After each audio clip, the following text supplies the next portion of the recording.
ഹിദായത്ത് കൊടുക്കുന്നവൻ അങ്ങല്ല, അല്ലാഹുവ ഒരു മനുഷ്യന് ഹിദായത്ത് കൊടുക്ക്, കൈ തട്ടി മാറ്റി.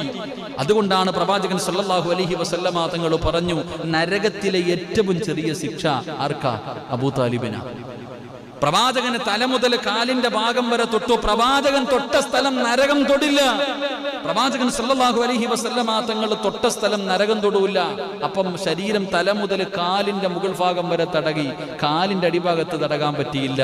അതുകൊണ്ട് നാളെ നരകത്തിലെ ഏറ്റവും ചെറിയ ശിക്ഷ അബൂ താലിബിനാണ്. 2 ചെറിയ ചെരുപ്പുകൾ, തീയാലുള്ള 2 ചെറിയ ചെരുപ്പുകൾ. ആ ചെരുപ്പ് കാലിലെടുത്ത് ധരിച്ചാൽ തലച്ചോറ് തിളച്ചു മറിയുമെന്ന് ആദരവായ പ്രവാചകൻ നബി മുഹമ്മദ് മുസ്തഫ. അല്ലാഹു നമ്മളെ കാത്തിരക്ഷിക്കുമാറാകട്ടെ. ചെരുപ്പ് ധരിക്കുമ്പോൾ തലച്ചോറ് തിളയ്ക്കുന്നുണ്ടെങ്കിൽ ഈ തീക്കകത്തിട്ട് കത്തിക്കുന്നവന്റെ അവസ്ഥ എന്തായിരിക്കും ആലോചിച്ച് നോക്ക് എന്റെ പ്രിയപ്പെട്ടവരെ. അപ്പൊ പ്രവാചകനെ എടുത്തു വളർത്തിയ